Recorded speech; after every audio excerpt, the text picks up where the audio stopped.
Des mecs qui étaient cagoulés avec des regards hyper méchants.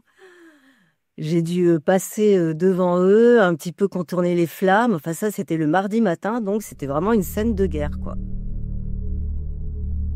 Le soir, on était invité à l'anniversaire aux 60 ans d'une copine. Et là, vers 8h30, 9h du soir, il y a un copain qui nous appelle en nous disant: non, mais c'est très grave, faut rentrer tout de suite chez vous, vous devriez pas continuer votre soirée.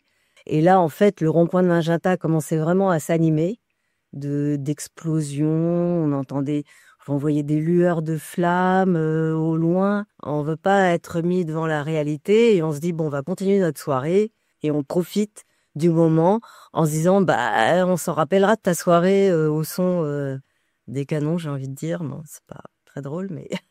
Et donc là, vers 10h30, 11h, là, l'ami nous appelle en nous disant: il faut vraiment arrêter votre soirée et rentrer. Donc là, on s'est dit: bon, ben, on va quand même, on va rentrer. Là, on était un peu inquiets. On est tous rentrés chez soi.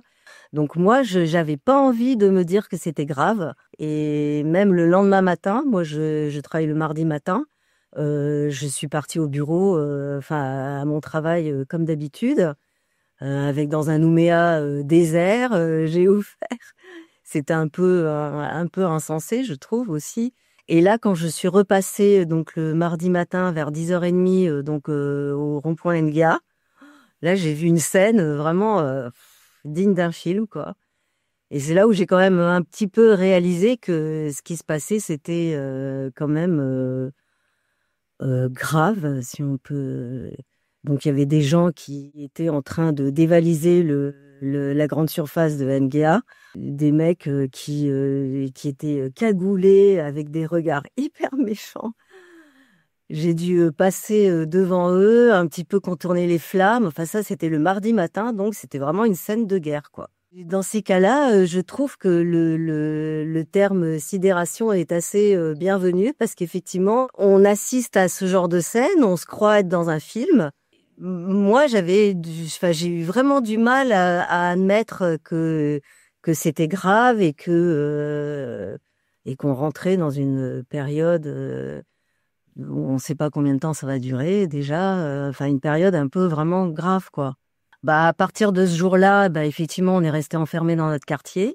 Déjà, le mardi matin, avant de partir au travail, il y avait déjà une réunion dans le quartier avec des gens qui prenaient ça très au sérieux et qui voulaient mettre en place des barrages le soir même. Déjà, je trouvais ça un peu limite prématuré et exagéré. Toujours est-il que les barrages se sont mis en place. On a même, comme on a la chance d'avoir une maison un peu spacieuse, on a même, et que mon mari est médecin, on a mis en place une sorte de d'infirmerie de campagne.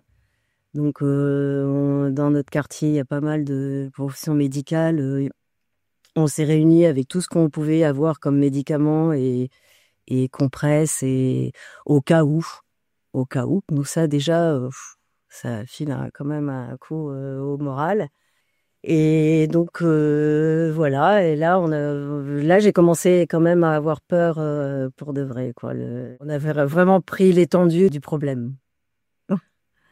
Je suis arrivée ici, j'avais 7 ans, donc c'est vraiment un pays que j'aime profondément. Pendant les années de 1984, les événements de 84, j'étais étudiante à Paris, donc j'ai vécu ça de loin et ça m'avait quand même relativement traumatisée d'être loin.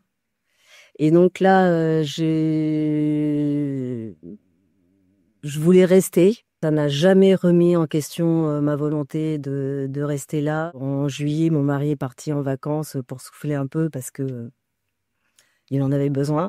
Mais moi, j'avais pas du tout envie de souffler, justement. J'avais envie d'être là, de rester, de faire ce que je pouvais à mon petit niveau. Et j'espère qu'on va vers le mieux et que pour la paix, tout simplement, quoi. Enfin, qu'on revive plus jamais ça.